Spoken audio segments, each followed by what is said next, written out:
ajude a sermos cada vez mais dignos de ser chamados seus filhos, ó Deus. Assim, ó Pai, cada dia agradando mais o seu coração. Em nome de Jesus. Pai, cuida de cada um de nós, dos nossos familiares. Converta, Senhor, os corações para o Senhor mesmo. Que o teu Espírito Santo, ó Pai, haja nos corações, convencendo, ó Deus, do pecado, do juízo, da justiça, Senhor Deus. E que nós possamos compreender isso muito bem, ó Pai, porque dependemos do Senhor.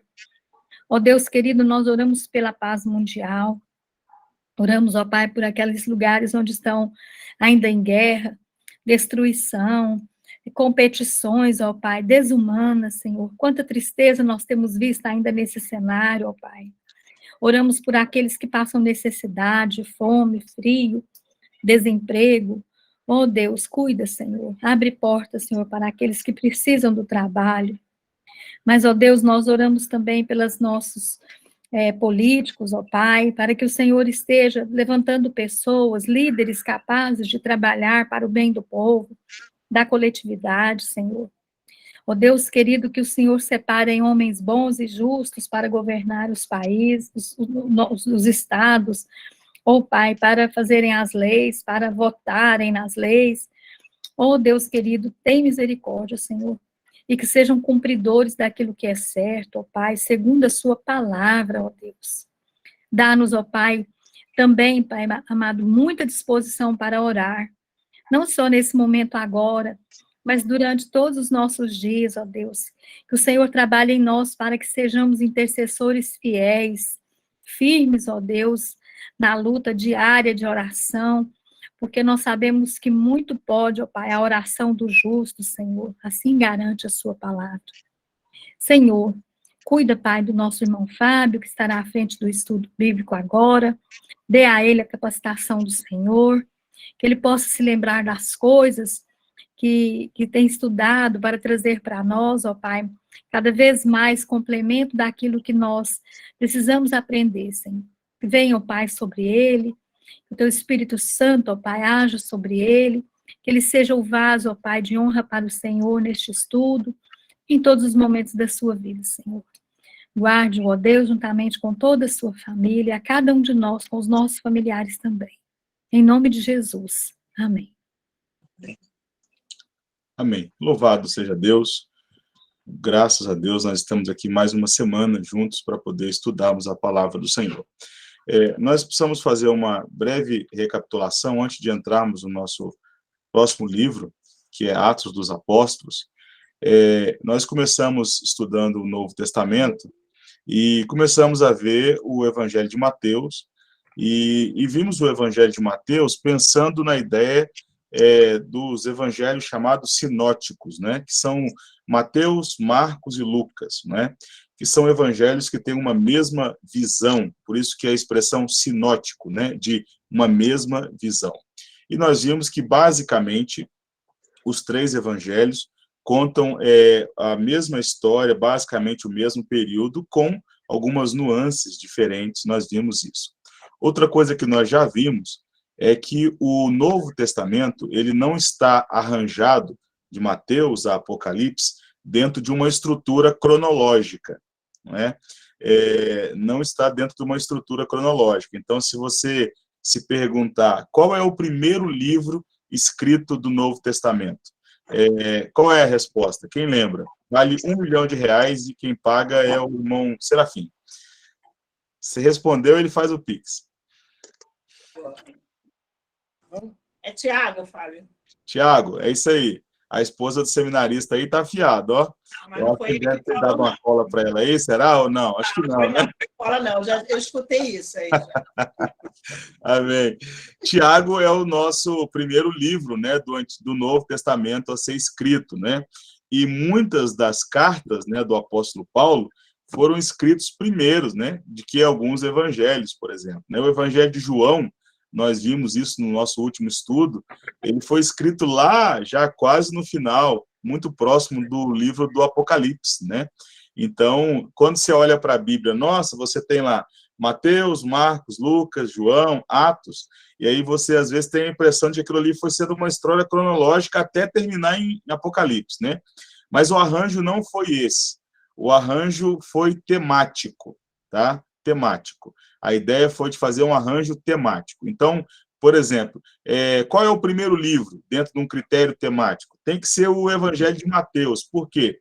É o evangelho mais judaico de todos e faz uma ponte muito importante com o Antigo Testamento. Então, se você tem Malaquias, né, e você tem 400 anos ali de silêncio, né, que a gente chama de 400 anos do período interbíblico, qual que é o primeiro evangelho, então, para fazer essa ponte? O evangelho de Mateus, não é?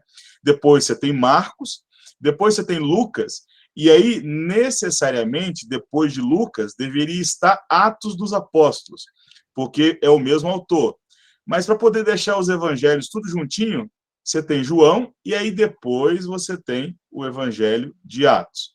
Depois, qual que foi a ideia? Olha, vamos colocar, se o livro de Atos termina com Paulo indo para Roma, a primeira epístola, basicamente, é a epístola de Paulo a quem?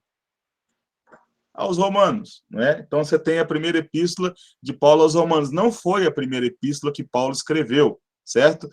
Há uma luta aí se foi 1 Tessalonicenses ou Gálatas, né? Eu particularmente entendo que foi primeiro a Tessalonicenses, depois Gálatas, né? E aí você tem as cartas de Paulo, todas reunidas, certo? Depois você tem Hebreus e depois as cartas chamadas de cartas gerais, não é? Ou cartas universais. Não é? Por que cartas universais? Porque elas não têm um destinatário específico. Todas as outras cartas são para todo mundo, mas, obviamente, elas têm um destinatário específico. E é assim que elas são chamadas. E, por último, o livro da Revelação. Esse, sim, nós podemos dizer que, de fato, foi o último escrito do período do Novo Testamento, que é o Apocalipse, o livro da Revelação, e, de fato, também, de forma temática, faz jus, está por último, porque, basicamente, ele encerra toda a revelação bíblica, né? Então, essa é a estrutura. A grande pergunta que nós temos que responder agora, olhando para o livro de Atos dos Apóstolos, é por que esse livro foi escrito por Lucas e qual o propósito, né, da escrita de Atos dos Apóstolos. Nós estamos participando aí de algumas pregações na igreja sobre o livro de Atos, e este estudo que nós vamos começar hoje, basicamente, a fonte dele é uma exegese que eu fiz ainda no seminário sobre o livro de Atos dos Apóstolos, mais precisamente o capítulo 9, né? Então, toda a introdução da minha exegese eu estou usando aqui neste estudo. Se alguém depois se interessar por ler, é grande, são 140 páginas, mas está à disposição, quem quiser ler depois pode me procurar no privado, e eu posso mandar para você o estudo completo do livro de Atos, para você poder estudar e ter aí na sua biblioteca, ok? Vamos então à frente, vamos olhar para o livro de Atos dos Apóstolos e vamos aprender. Hoje é uma introdução, a partir da semana que vem nós vamos olhar para alguns pontos. Diferente da pregação, aqui é um estudo, então dá para a gente poder gastar mais tempo com algumas partes, com mais detalhes. Ok, vamos lá. Título da obra. Isso aqui é muito importante a gente entender. Por quê? Porque, olha só, em razão dessa obra ser basicamente o volume 2 de uma obra que Lucas escreveu, que é o Evangelho, no começo essa obra não tinha nome, tá? Essa obra não tinha nome. Tanto é que, se você olhar lá no livro de Atos, é dito assim, como eu havia dito no primeiro livro, e a ideia é que esse é o segundo livro, e ele não deu nome, Lucas não deu nome a este livro. Então, basicamente, isso aqui era como se fosse volume 1, o Evangelho, e volume 2, esse livro que nós chamamos agora de Atos dos Apóstolos. Então, inicialmente não tinha nome, era um livro, simplesmente, volume 1 e volume 2. Até que, no segundo e no terceiro século, esse livro começou a ser nomeado, né? E alguns chamaram o livro de Atos. Nós vamos ver, depois eu tirei até uma foto da Bíblia que está aqui, do Novo Testamento grego, e o nome do livro era Praxeis. Praxeis. Praxeis vem da palavra praxe, da onde vem a palavra praticar, não é? Então tem a ver com a ideia de atos, né? Então, no segundo e no terceiro século, alguns pais da igreja começaram a chamar esse livro de Praxeis, ou Atos, né? Depois, Tertuliano chamou o livro de O Memorando de Lucas, né? É interessante esse nome que foi dado, O Memorando de Lucas, né? Mais à frente, o livro mudou de nome, né? Alguns entenderam que esse livro poderia também ser chamado de Os Atos do Espírito Santo. Essa foi uma proposta mais recente, no século XVIII. O Jonathan Albrecht chegou a dizer que esse deveria ser o nome do livro. Mas figurou, de fato, o nome como Atos dos Apóstolos, que é um nome que foi usado lá no segundo século, no prólogo antimarcionita e por Irineu, um dos pais da igreja, e esse basicamente ficou o título do livro que nós temos na nossa Bíblia. Aqui eu coloquei uma foto da página do Novo Testamento grego, que você pode ver que está escrito Praxeis Apostolon, né? Ou seja, Atos dos Apóstolos, né? Esse é o nome que ficou, que é o nome como nós costumeiramente chamamos este livro. Qual que é a estrutura desse livro? Nós já vimos isso em algumas pregações, mas eu preciso repetir. O livro de Atos pode ser dividido em 3 seções principais, né? E a chave para entender isso é Atos, capítulo 1, versículo 8. Lá é dito assim: sereis minhas testemunhas em Jerusalém, Judeia, como em Samaria e até os confins da terra, né? Lucas, portanto, usa esse esboço para contar a sua história teológica. Note que eu grifei aí, ó, Jerusalém, grifei Judeia, Samaria e os confins da terra. Basicamente, essa é a estrutura desse evangelho aqui, na verdade, desse livro, né? Não o evangelho é o primeiro. Então, olha só, essa aqui é uma estrutura básica. Primeiro, nós temos o prólogo, ou você pode chamar de prefácio, tá? Que começa aí no capítulo 1, versículo 1, e vai até o capítulo 1, versículo 14. Então, nós temos uma pequena introdução, depois a promessa do Espírito Santo, a ascensão de Cristo e o encontro para a oração no cenáculo. E aí começa o Evangelho em Jerusalém, do versículo 15 aí do capítulo 1 até capítulo 7, versículo de número 60. Nós temos a seleção de Matias como o 12º apóstolo, nós temos o Pentecostes, o crescimento da igreja em Jerusalém, a cura de um coxo, a autoridade apostólica na igreja primitiva e o ministério de Estevão, a morte de Estevão aí no capítulo de número 7, e aí tem o início, uma perseguição. E aí nós temos o evangelho saindo de Jerusalém, os cristãos saindo ali daquela região de Jerusalém e indo em direção a toda a Judéia e Samaria. Então, você tem o primeiro ministério aos não-judeus, que é a pregação lá em Samaria, a conversão de Saulo, Enéas e Dorcas curadas através do ministério de Pedro, a história de Cornélio e o testemunho da igreja primitiva. Depois, nós temos o evangelho nos confins da terra, que aí começa no capítulo 12 e vai até o capítulo 8, versículo de número 31. Agora, um ponto importante. Vocês viram que desde o começo eu estou dizendo que Lucas é o autor, né? Estou falando Lucas. Mas eu pergunto para os irmãos, aonde está escrito que Lucas é o autor? Quem pode me responder?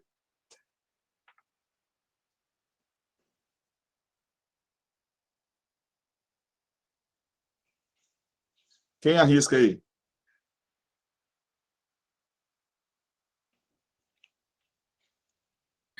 Ele diz, escrevi o primeiro livro, O Teófilo, relatando todas as coisas que Jesus começou a fazer e ensinar, que foi o Evangelho de Lucas. Daí eu já suponho que esse é Lucas. Repete de novo, que eu não entendi. Fala, por favor, novamente. No 1 ele fala, né? Escrevi o primeiro livro, O Teófilo, relatando todas as coisas que Jesus começou a fazer e a ensinar. Então, Lucas teve o Evangelho de Lucas, né? E aí, quando ele fala isso aqui, ele já não dá a dica que foi ele que escreveu o Evangelho e agora está continuando? Então, olha só, o problema é olhar lá no Evangelho de Lucas e descobrir aonde está escrito lá que foi Lucas que escreveu, né? Então, lá também não está escrito que foi Lucas que escreveu, né? Esse é o grande ponto, né? Lá também não está escrito, ó, eu, Lucas, escrevi. Isso não está lá. Quando você chega em Atos, também não está escrito que foi Lucas que escreveu, certo? Não tem isso explícito, né? como é que faz, né? Esse é um grande problema, né? Nós estamos diante de uma questão aqui. Mas vamos olhar duas opções que nos fazem entender que, de fato, foi Lucas que escreveu, tá? Primeira coisa, vamos lá. Nós temos uma seção no livro de Atos que nós conhecemos como seção Nós. E eu gostaria de pedir para alguém, por favor, ler aí, está na tela aí, do capítulo 16, versículo 10 até o versículo de número 15.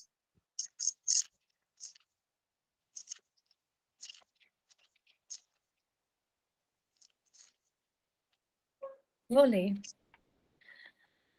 Atos dos Apóstolos. Assim que teve a visão, imediatamente procuramos partir para aquele destino, concluindo que Deus nos havia chamado para lhes anunciar o Evangelho. Tendo, pois, navegado de Troade, seguimos em direitura a Samotrácia, no dia seguinte, a Neápolis, e dali a Filipos, cidade da Macedônia, primeira do distrito e colônia. Nesta cidade permanecemos alguns dias. No sábado saímos da cidade para junto do rio, e onde nos pareceu haver um lugar de oração, e, assentando-nos, falamos às mulheres que para ali tinham concorrido.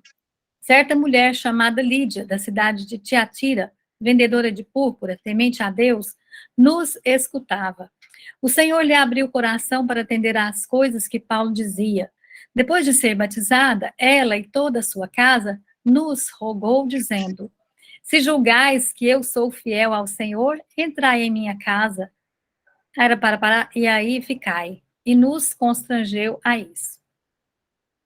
Perceba que eu marquei aí várias vezes o verbo estando aí na primeira pessoa do plural.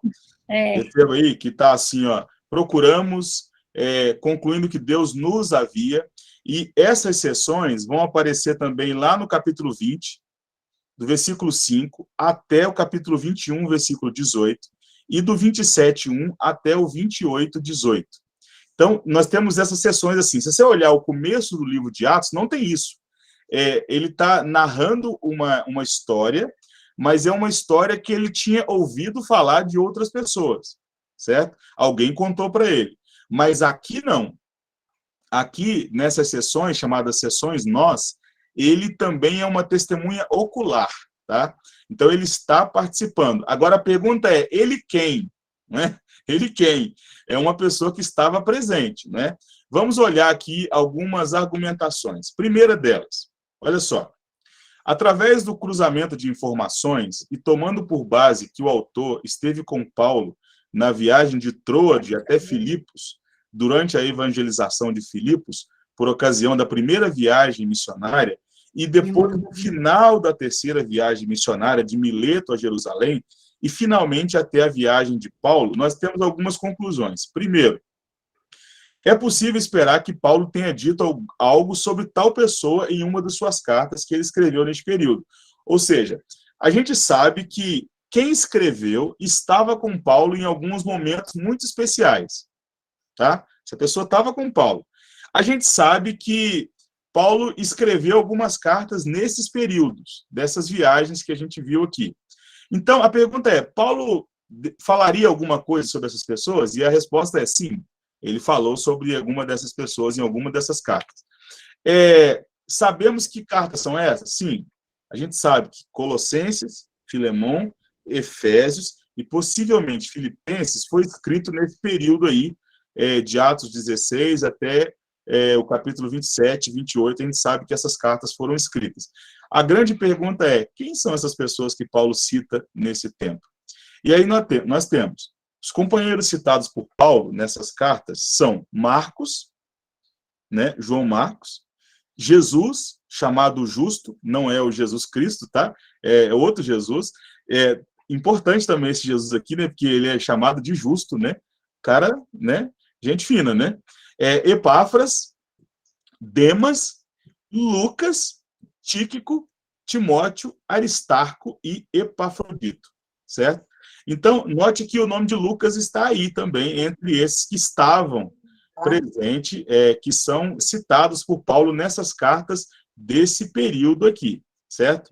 E aí, o que aconteceu? A tradição da igreja, e é muito importante a gente entender, quando eu falo tradição da igreja aqui, perguntar o seguinte, vou dar um exemplo aqui. Suponhamos que nós estamos, daqui a 20 anos, a Mariana vai contar uma história sobre a pandemia, como que a pandemia foi recebida pela Igreja Presbiteriana do Jardim América. Mariana escreve um livro sobre esse período aqui da pandemia na nossa igreja, certo? Contando as histórias das nossas lutas, né? Das perdas dos nossos irmãos, né? E aí ela conta essa história. Aí, nenhum de nós está aqui para poder falar assim, ó, foi assim mesmo e tal. Mas, de repente, a gente descobre que o Adriano, filho da irmã Rose, ele está numa cidade perto aqui e ele estava naquele período. E ele pode nos dar um relato de que o livro da Mariana está certo. Ele é uma testemunha confiável? Sim. Por quê? Porque ele estava no período, não é? Quando eu falo de tradição da igreja, eu estou falando de homens e mulheres que viveram no período dos apóstolos ou próximo ao período dos apóstolos. E esses homens foram testemunhas de muitas coisas. E esses homens sabiam coisas que nós não sabemos, certo? Eles tinham mais informações do que nós. E aí, olha só o que a tradição da igreja diz. A tradição da igreja diz que Lucas é o autor do evangelho, como do livro. A autoria de Lucas pode ser encontrada, por exemplo, no cânon muratoriano de 190 depois de Cristo. Esse cânon aqui é uma tentativa que teve de se reunir os livros do Novo Testamento, a primeira tentativa. E o cânon muratoriano entendia que o Lucas é o autor tanto do Evangelho, já tinha o nome lá, Evangelho segundo Lucas, né? E Atos, como também escrito por Lucas. Irineu também entendia que foi Lucas que escreveu, Clemente de Alexandria também. Nunca houve, em nenhum momento da história da igreja, uma dúvida, uma questão levantada sobre a autoria. Todo mundo dizia, foi Lucas que escreveu. Nós dizemos a mesma coisa, foi Lucas que escreveu. Agora, a grande questão é, tem algum livro que está escrito assim, Lucas é o autor? Um livro da Bíblia? Não, não tem, não está escrito não. É implícito, a gente chega a essa conclusão, por causa da seção nós, Lucas está lá, e também por causa da tradição da igreja, ok? Irmãos, tem alguma dúvida sobre isso? Alguém tem alguma questão? Fique à vontade. Por hora, a gente não está no texto bíblico, a gente está falando de coisas que são ligadas ao texto, mas não estão no texto. Então, é muito importante que, se tiver alguma dúvida, vocês perguntem e falem agora. Ok? Tudo ok? Pode seguir? Então, vamos lá. Então, a gente entende, então, que a autoria é de Lucas, tá? Então, quando você vê lá, Evangelho segundo Lucas, é isso mesmo, a gente acredita que foi Lucas que escreveu. E a data? Quando esse livro foi escrito? Entre 62 e 64. Nós vemos nisso também, por vários motivos. Primeiro, o final abrupto, o livro acaba de uma hora para outra, assim, né? Puf, né? Do livro com Paulo aguardando seu julgamento em Roma. E a gente sabe que Paulo ficou preso em Roma 2 vezes. A primeira vez e depois a última vez para morrer. E se ele morreu basicamente em 66, e essa foi a segunda vez, então a primeira vez muito provavelmente entre 60 e 62. E é interessante isso porque existe um imperador que ficou pouco tempo no trono, chamado Festo, e ele é muito importante lá no final do livro de Atos, e ele ascendeu ao poder em 59. Então, se o livro de Atos está contando a história um pouco do Festo, a gente entende, então, que por volta aí de 60, 62 é que o livro foi escrito. Outro ponto importante é que Paulo teve uma relativa liberdade. Se você for ler lá em Atos 28, ele teve uma liberdade na prisão e ele pregava para os guardas. E isto não aconteceria no tempo de Nero. No tempo do imperador Nero, ele não teria essa liberdade toda, certo? E ele teve essa liberdade para continuar pregando, e isso aconteceu, provavelmente, então, por volta do ano 64. Quem pode ler esse texto que eu coloquei aqui na tela, do Carson? Consegue ler aí, Mariana? Consigo? A chegada de Paulo a Roma foi tomada por Lucas como um final satisfatório, pois o propósito de Lucas não é primordialmente histórico, mas teológico. A descrição que Lucas faz do judaísmo como uma religião autorizada, o que mudou abruptamente em 66 d.C., com a rebelião dos judeus em Roma. O fato de Lucas omitir qualquer referência à perseguição iniciada por Nero e os detalhes vividos do naufrágio e da viagem sugerem uma data entre 62 e 64 d.C. Se você olhar o livro de Atos, você vai perceber que toda hora é falado das sinagogas, não é? E aparentemente você percebe que os judeus estão com uma vida muito, muito tranquila, ainda não há grandes perseguições. Quando chega lá no capítulo 18, é dito que começa uma perseguição aos judeus lá em Roma. E essa perseguição ela é engendrada pelo imperador Cláudio. E é por isso que Priscila e Áquila, por exemplo, vão para Corinto. E isso tem uma data, então é por volta de 62. Né? Ainda não é 66 que Nero taca fogo em um bairro de Roma e culpa os judeus lá e os cristãos. Né? Então, o livro de Atos foi escrito antes disso. A gente tem essa certeza. Destinatários. Para quem que Lucas escreve? Nós temos 2 versículos que apontam a figura de um homem chamado Teófilo. Eu vou ler Lucas capítulo 1, verso 1 a 4.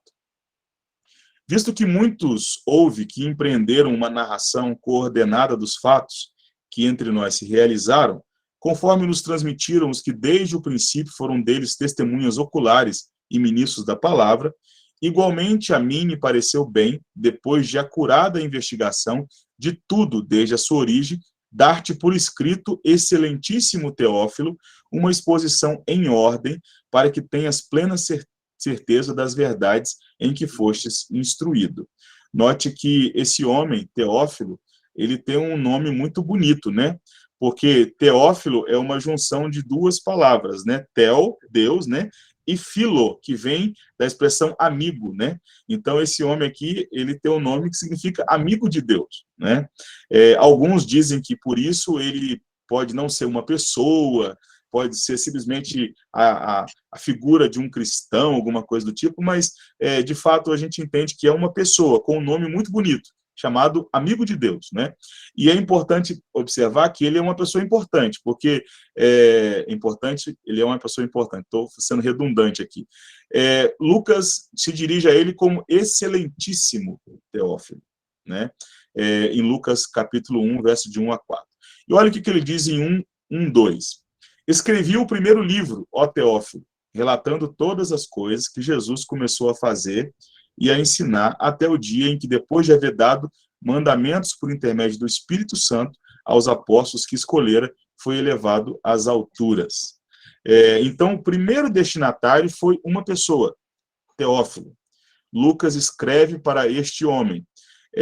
O que pode ter acontecido aqui é 2 coisas. Primeiro, Lucas estava discipulando este homem, e esse era um homem importante. Lucas, então, resolve fazer para ele, como ele diz, uma narração coordenada dos fatos, tendo como alvo a conversão deste homem ou a consolidação daquilo que ele já tinha sabido sobre Cristo. E aí ele escreve para ele. Outro ponto importante é que talvez esse homem tenha sido, como a gente percebe pela forma como Lucas chama, um homem rico, abastado, e que, então, encomenda de Lucas essa pesquisa bem acurada, e é como se fosse um financiador desse trabalho para que Lucas escreva, então, o Evangelho e o livro de Atos, com o propósito de abençoar a igreja. Eu entendo que essa segunda opção é a melhor. Teófilo, muito provavelmente, é alguém que foi o patrono de Lucas para que Lucas escrevesse para abençoar a igreja. Por quê? Porque Lucas não escreveu só para Teófilo. A gente precisa entender que o destinatário aqui é mais amplo, é a comunidade cristã, né? E o texto que eu coloquei diz assim: a igreja primitiva, costumeiramente, entendia que todos os evangelhos foram escritos, em primeiro lugar, para todas as pessoas das comunidades cristãs, e, em seguida, deveriam ser rapidamente difundidos para benefício da igreja como um todo. O mesmo aconteceu com as epístolas. Por exemplo, Lá no capítulo 4 da Epístola aos Colossenses, Paulo diz o seguinte, que após a leitura dessa epístola aqui na igreja, vocês mandem essa epístola para a igreja de Laodiceia, para que ela seja lida lá em Laodiceia também. Então, as cartas, elas circulavam entre as igrejas. E é de se esperar que tanto o Evangelho como o livro de Atos façam a mesma coisa. Não é uma propriedade do Teófilo, certo? Lucas dedicou Atos, né, esses dois livros, a Teófilo. Mas os destinatários de suas duas obras se constituem de toda a comunidade cristã primitiva. Então, isso também é muito importante. Ele escreveu pensando em toda a igreja. Propósito do livro. Para que esse livro foi escrito? Ora, primeiro propósito, um propósito histórico. Quem pode ler para mim, por favor?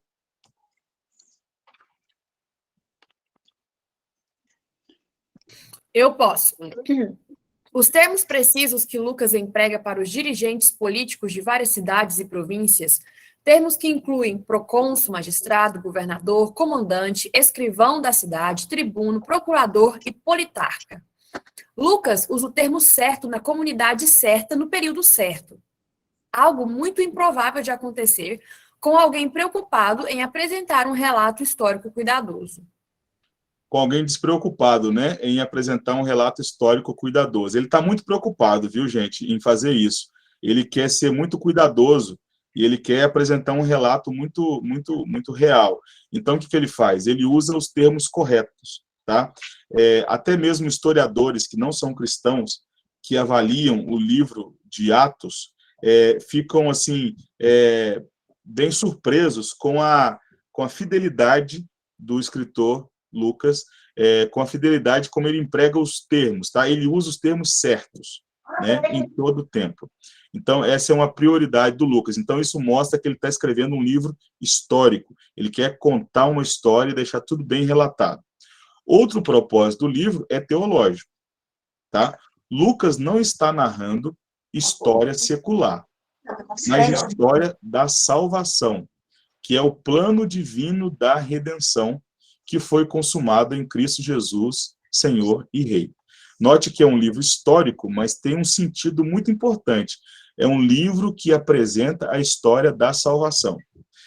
Os irmãos estão percebendo, os irmãos que estão aí na igreja, eu estou pregando sobre o livro de Atos, e a gente percebe que toda hora, há citações do Antigo Testamento. Toda hora. Em todo sermão, há 3, 4 citações do Antigo Testamento. Por quê? Porque Lucas está entendendo, está mostrando, olha, essa pregação aqui, ó, diz respeito àquilo que foi profetizado lá atrás. E ele está mostrando toda essa história da salvação. Outro ponto muito importante é que esse livro tem um aspecto apologético, muito importante. Por que apologético?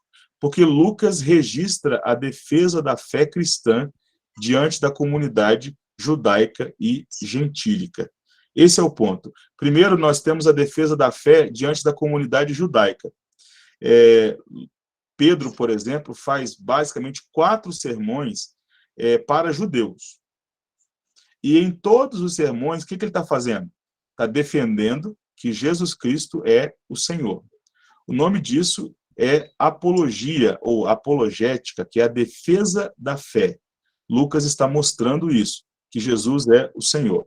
Vamos dar uma olhada agora, por favor, quem tiver com a Bíblia aí, eu não coloquei o texto aqui, mas eu gostaria que a gente desse uma olhada lá em Atos, capítulo 4.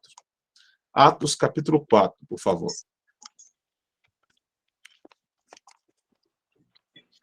Atos, capítulo 4.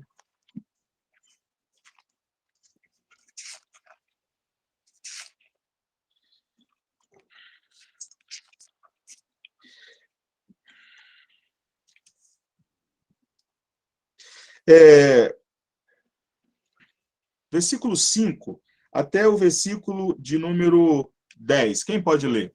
Atos 4, do 5 ao 10. Eu posso. Pedro e João perante o Sinédrio.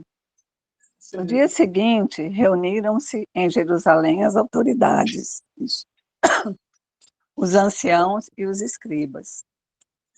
com o sumo sacerdote Anás, Caifás, João, Alexandre e todos os que eram da linhagem do sumo sacerdote. E pondo-os perante eles, os arguiram. Com que poder ou em nome de quem fizestes isto?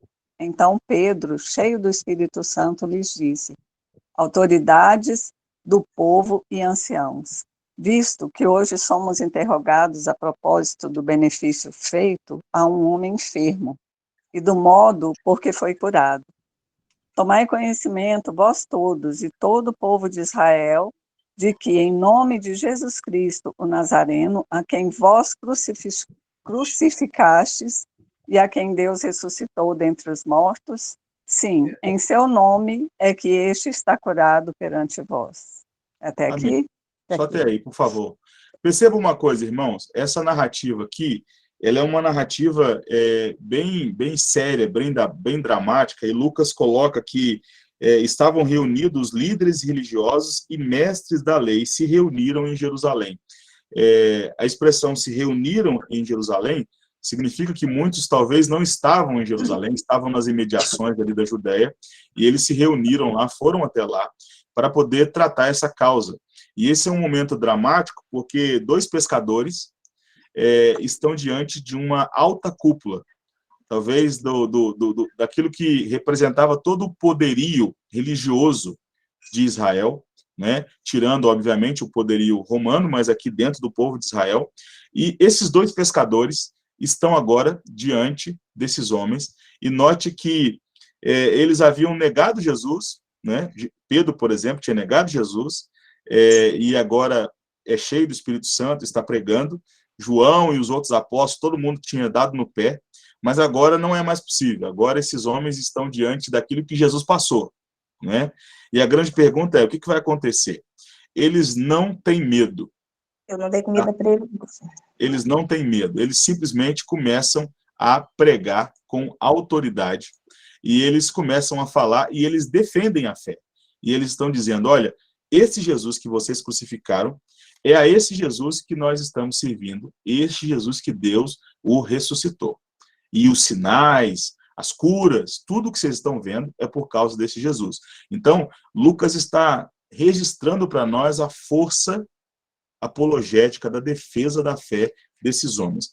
Mais à frente, vamos olhar a partir do versículo de número 16. Quem pode ler do 16 ao 21 para mim, por favor? Eu posso. Dizendo que faremos com estes homens, pois, na verdade, é manifesto a todos os habitantes de Jerusalém que um sinal notório foi feito por eles, e não o podemos negar. Mas para que não haja maior divulgação entre o povo, ameacemo-los para não mais falarem neste nome a quem quer que seja. Chamando-os, ordenaram-lhes que absolutamente não falassem, nem ensinassem em o nome de Jesus. Mas Pedro e João lhes responderam: julgais se é justo diante de Deus ouvir-vos antes a vós outros do que a Deus? Pois não podemos deixar de falar das coisas que vimos e ouvimos.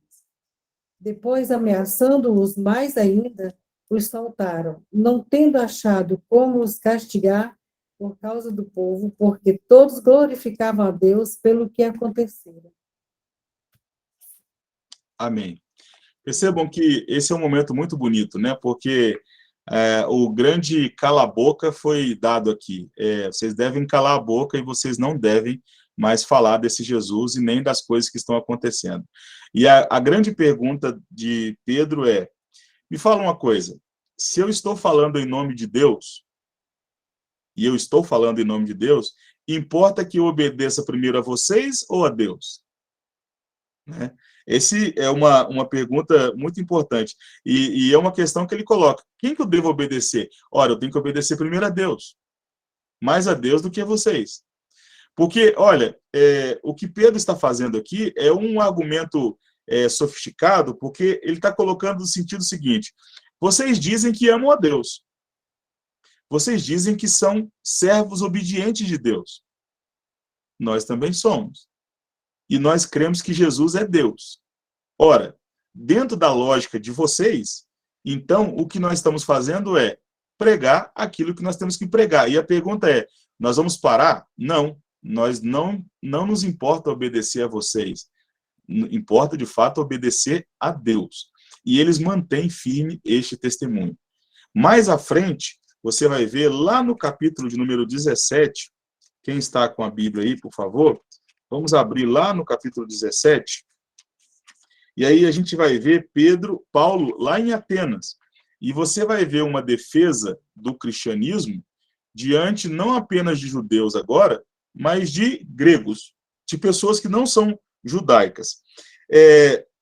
Versículo de número 22, até o versículo de número 28. Quem pode ler? Catherine, consegue ler? Do 22 ao 28? Sim. Atos 17, 22. Então, Paulo, levantando-se no meio do Areópago, disse: Senhores atenienses, em tudo vos vejo acentuadamente religiosos, porque, passando e observando os objetos de vosso culto, encontrei também um altar no qual está escrito: Ao Deus desconhecido. Pois esse que adorais sem conhecer é precisamente aquele que eu vos anuncio. O Deus que fez o mundo e tudo que nele existe, sendo ele Senhor do céu e da terra, não habita em santuários feitos por mãos humanas, nem é servido por mãos humanas, como se de alguma coisa precisasse. Pois ele mesmo é quem a todos dá vida, respiração e tudo mais.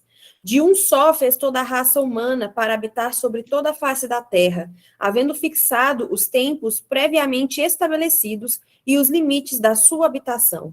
Para buscarem a Deus, se porventura tateando o possam achar, bem que não está longe de cada um de nós, pois nele vivemos e nos movemos e existimos, como alguns dos vossos poetas têm dito, porque dele também somos geração.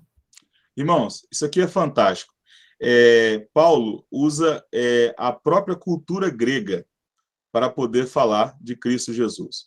Primeiro, ele passa e vê lá um altar escrito, né, ao Deus desconhecido, né? E ele, quando vai falar no Areópago, que é um local onde se apresentavam os filósofos, onde as peças, né, eram passadas, peças teatrais, né? Era um grande anfiteatro, né? Vocês já devem ter visto aquela imagem de um anfiteatro assim, e onde tinha peças, onde havia declamação de poesia e coisas do tipo, e Paulo está nesse local, e Paulo, então, começa dizendo, olha, eu estou aqui falando para vocês do Deus desconhecido, desse Deus que vocês adoram sem conhecer, né? E aí, olha só, lá no final ele vai dizer assim, pois nele vivemos, nos movemos e existimos, como disseram um dos seus filósofos, dos seus poetas. A pergunta é, que poeta que chegou a dizer isso? Ora, um poeta a gente sabe de fato, Aristófanes, por volta do ano 488, um poeta da época de Aristóteles também. Esse poeta chegou a criticar algumas peças de Platão, e era um poeta muito importante, tem várias peças dele, inclusive a gente consegue comprar livros do Aristófanes, eu tenho aqui acho que umas 3 peças teatrais deles aqui na minha biblioteca, e o Aristófanes tinha essa frase, porque nele nós nos movemos, vivemos e existimos, mas ele não está falando de Deus, tá? Do Deus cristão, ele está falando do Deus grego, da ideia de um Deus que não tinha nome, que não era conhecido. Paulo usa a frase de um poeta, para dizer assim, pois é desse poeta, é desse Deus que eu estou falando, que nele nós vivemos, nos movemos e existimos, e nós somos descendência dele, e ele tem nome, o nome dele é Jesus Cristo de Nazaré, rejeitado pelos judeus, mas exaltado por Deus, e ele é a imagem de Deus. Esse Deus é histórico, ele não é um Deus que é uma energia, ele é real, ele existe, ele morreu e ressuscitou, certo? É muito bonito ver isso, porque o que a gente está vendo é um homem de Deus, culto, cheio de cultura, cheio de capacidade, pregando Jesus no meio de pessoas altamente inteligentes e usando os escritos daquelas pessoas, usando aquilo que aquelas pessoas conheciam. Isso é muito bonito, isso é muito importante a gente observar isso. Os gregos tinham muitas noções sobre como é que o mundo veio a existir, né? Eles tinham várias formas de entender isso. E o Aristófanes, como um grande poeta, ele meio que ajudou a cunhar essa ideia de que existe um Deus grandioso. Tanto que Aristóteles, por exemplo, dizia que se há movimento no mundo, é porque existe um primeiro motor imóvel, que move todas as coisas, né? A pergunta é, quem é esse motor que move todas as coisas?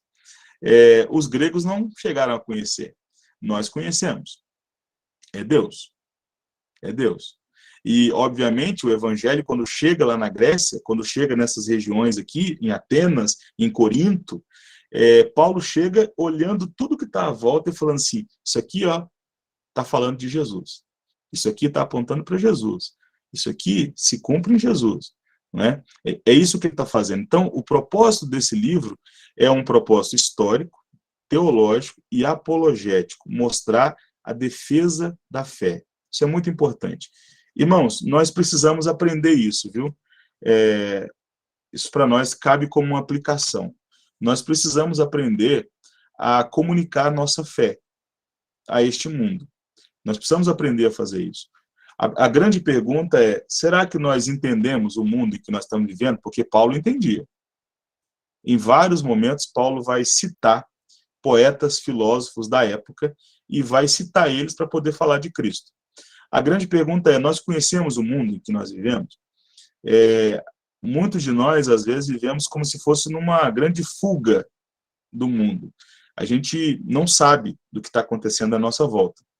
É muito importante ler a Bíblia, é muito importante ler livros cristãos, mas é muito importante também saber o que as pessoas estão lendo à nossa volta. E é muito importante também ler livros que não são livros teológicos, viu? É importante fazer isso. É óbvio que com bom senso, tá? Vá tomar esse conselho aqui com muito bom senso. Mas é importante conhecer o que estão dizendo sobre a psicologia, sobre a sociologia, sobre a história, sobre a visão de mundo, sobre a violência deste mundo, sobre a criação de filhos. A gente precisa saber o que o mundo está dizendo. Porque a pergunta é, como é que a gente vai poder falar de Jesus para esse mundo se a gente não conhece as pessoas? Como é que as pessoas pensam? Como é que elas estão vivendo? Então, é muito importante que a gente tenha também esse trabalho. Os cristãos primitivos, eles se esforçavam nisso, e Paulo é um grande exemplo. Obviamente, Paulo não é único. Nós temos depois Irineu, por exemplo, Clemente, Inácio de Antioquia, homens extremamente cultos, que conheciam a sua cultura. Isso é importante para nós também, tá? Eu trabalho com adolescentes na igreja. Que bom. Você sabe como é que os adolescentes pensam? Você já leu o que os adolescentes estão lendo? Você já assistiu o que os adolescentes estão assistindo? Isso é importante, porque o que eles estão assistindo? O que os nossos jovens estão assistindo? Né? Hoje eu cheguei em casa e meu menino estava assistindo, tá de folga hoje, estava assistindo uma série chamada Sandman. Uma série lá que ela vem de um mangá, né, que é uma história em quadrinhos e tal, e aí eu pensei assim, eu preciso assistir esse negócio. Por quê? Porque tá entre os trend topics no Twitter, tá todo mundo falando dessa série, e é uma série jovem. Ora, eu dou aula para jovens, eu preciso conhecer essa série. Por quê? Porque eu preciso saber o que esse povo está assistindo, e o que esse povo está falando. Nós precisamos fazer isso. Né? Eu trabalho com mulheres. Qual que é o assunto que as mulheres estão tratando neste mundo? Né? A gente precisa saber. Porque a gente precisa fazer uma boa defesa da fé. A gente precisa poder pregar o evangelho e a gente precisa conhecer as coisas. Alguma pergunta até aqui? Tudo ok?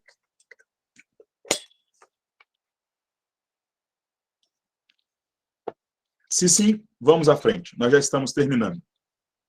Por último, sim, quem ia falar? Marlene? Assim, não sei nem se...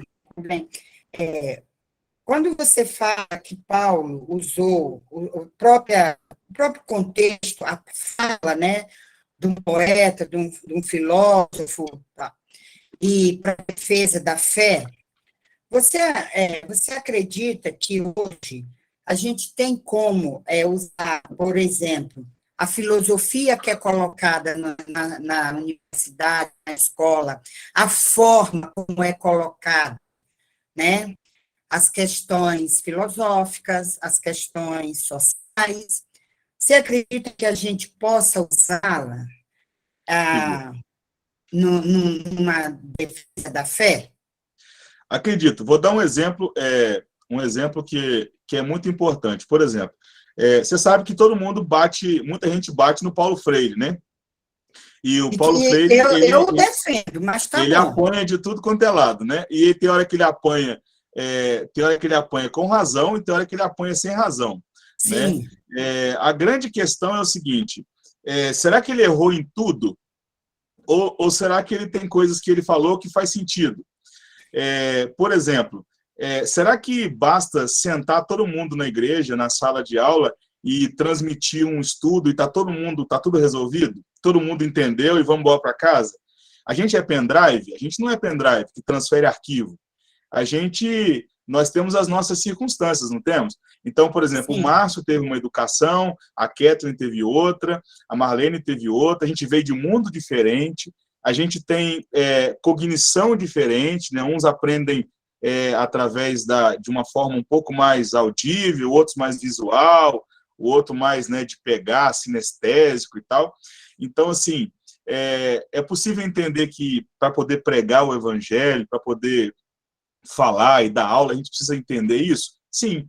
Eu gosto muito de uma frase do Agostinho, que toda verdade é verdade de Deus, até na boca de um ateu. Toda verdade é verdade de Deus. É o que Paulo está falando. Olha, se o Aristófanes disse uma coisa que faz muito sentido, eu vou pegar essa frase e vou usar. Não é? Eu conheço pouca música popular, mas eu diria que há muitas músicas boas que não são feitas por cristãos. Há muita coisa boa aí que é feita por pessoas que não são crentes, que falam verdades. Eu vou dar um exemplo que eu conheço mais. Por exemplo, Pena Branca e Chavantinho.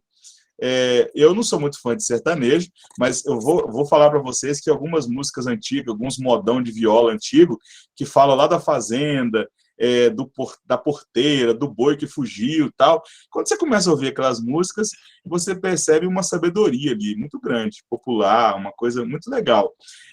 Tem coisa ali que dá para usar como frase para poder ensinar alguém. Dá para usar. Né? Então, a gente precisa quando disso. você citou a forma como o Paulo fez, exatamente, eu fiz muito essa conexão com o Paulo Freire, porque Paulo Freire diz que ninguém vai educar ninguém de um lugar que ele não conhece, né? Defende o lugar que a pessoa está, o contexto social, o contexto cultural, né? E muitas das vezes a gente quer falar do evangelho, da nossa fé, que eu ia dizer, nosso evangelho, como se a gente estivesse falando para extraterrestres. Sim. Né? A gente quer falar como se, assim, olha, eu vou te falar de um troço muito bacana, sobrenatural, tá? Que eu não sei se tu vai compreender, mas eu vou falar. E na faculdade, a gente tem... muitas das vezes eu tive que me policiar naquele momento da minha aula, né? E dizer, depois, se você quiser, a gente continua, porque eu tenho mais para te falar qual é o meu olhar bíblico sobre essa questão, para o aluno. Mas eu tive momentos, situações que eu tive que ser bem objetiva e deixar a pessoa entender qual era a minha fé, sair em defesa da minha fé. Falar, não creio assim, baseado na escritura. Se você quiser, a gente senta e discute, eu te mostro, eu creio dessa forma. Mas, assim, sempre muito com a preocupação de não deixar a minha relação desumana e nem descontextualizada do que Sim. aquela pessoa viveu ou vive, do que eu vivo e vivia e vivo, né? Com a experiência da minha fé. Isso é muito importante, irmãos, por uma coisa que a gente tem que tomar muito cuidado. Às vezes a gente fala assim, nós, reformados, presbiterianos, temos uma mensagem muito sadia, muito bíblica, e de fato é isso mesmo, né? Raramente você vai ver nos nossos púlpitos alguém pregando uma heresia. Raramente, né? Nós temos uma boa mensagem. E aí, às vezes, as nossas igrejas não estão cheias, assim, de pessoas ouvindo essa boa mensagem. E aí a gente fala assim, é porque as pessoas não querem ouvir o evangelho. As pessoas querem ouvir falsos evangelhos e tal.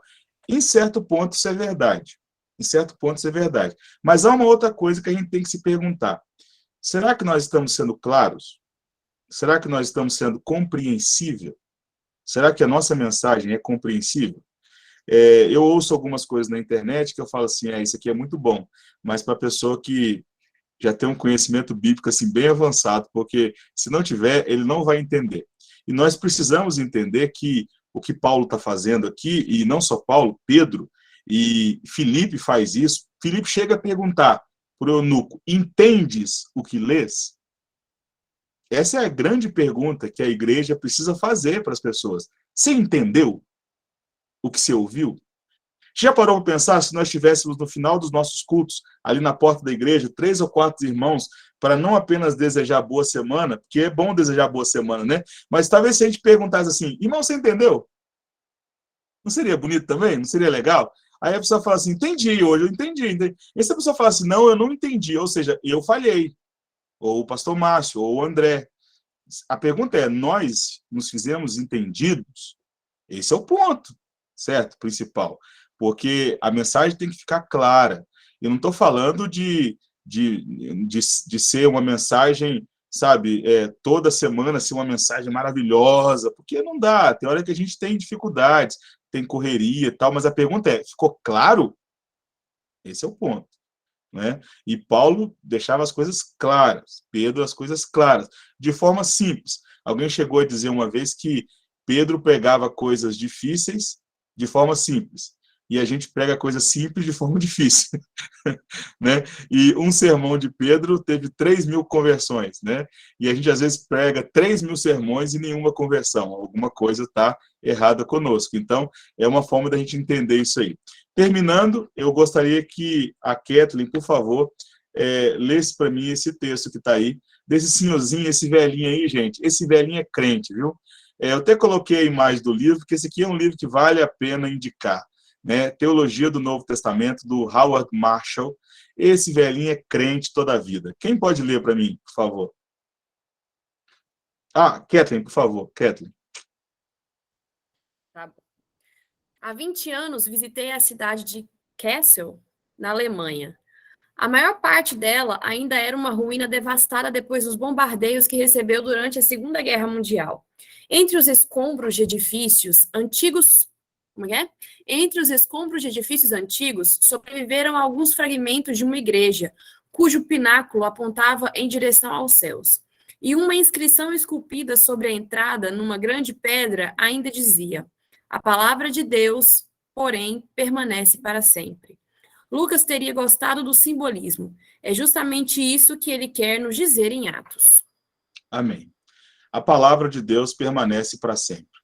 Cristo irá brilhar pelos séculos dos séculos. Vai haver perseguição, vai haver luta, a igreja vai sofrer, os apóstolos vão ser assassinados, mas a igreja permanece, Cristo será exaltado para sempre. Essa é a grande mensagem do livro de Atos. Aquilo que começou na cruz do Calvário não vai parar mais. Né?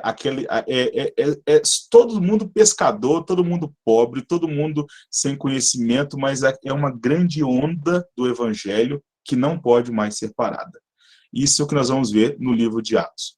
Na próxima semana, nós vamos olhar no capítulo 1 sobre a escolha de Matias. Eu não falei sobre isso na pregação. E nós vamos falar sobre os apóstolos, tá? E uma das perguntas que nós vamos responder também é, existem apóstolos hoje? Né? A gente tem alguns que se chamam apóstolos, né? Então nós vamos fazer um estudo específico sobre os apóstolos. E nós vamos olhar que na Bíblia, no livro de Atos, há vários relatos sobre pessoas que eram muito próximas aos apóstolos, que eram muito importantes, que eu diria que são anônimos, que a gente não fala muito deles, tá? Uma dessas pessoas se chama Epáfras, quem é o famoso Epáfras? A gente não fala de Epáfras, não é? Mas Epáfras era muito importante na comunidade dos apóstolos. Então a gente vai começar a ver isso na próxima semana. E eu gostaria de incentivar você a estar conosco aqui, a participar dos estudos. Vai ser muito legal, nós vamos ter alguns estudos com mais mapas, olhando as viagens, olhando as cidades, olhando o itinerário do Paulo, como é que foi. Vai ser bem legal esse estudo aqui no livro de Atos, ok? Vamos fazer uma oração, agradecendo a Deus por esse momento. Vamos pedir para... Vou pedir para a Eline. Eline, ore por nós. Obrigada, Senhor, por este momento tão importante na nossa vida, no nosso dia. Momento em que a gente ouve a Tua palavra, explicada por esse Teu servo, pelas orações, pela alegria, Senhor, de podermos entender um pouco mais dela. Muito obrigada, Senhor, por esta igreja que se reúne, por todos os irmãos que se reúnem neste dia para estudarem a Tua palavra. Louvado sejas, ó Deus, por tudo que Tu tens feito por nós, porque somos muito gratos a Ti. Em nome de Cristo Jesus, Te louvamos e agradecemos. Amém, Senhor. Amém. Os irmãos que puderem ligar as câmeras aí, para a gente tirar o nosso selfie aqui. Vamos lá. Aê, Yolanda, todo mundo. Povo bonito. Glória a Deus. Andrezão tá ali. Vamos lá, então. 1, 2, 3 e... Pronto. Tirei. Grande abraço a vocês. Até a próxima semana. Obrigada. Um abraço. Se Deus permitir, um grande abraço. Fiquem todos na paz do Senhor. Precisando falar com você. Comigo? Sim. Tá, só um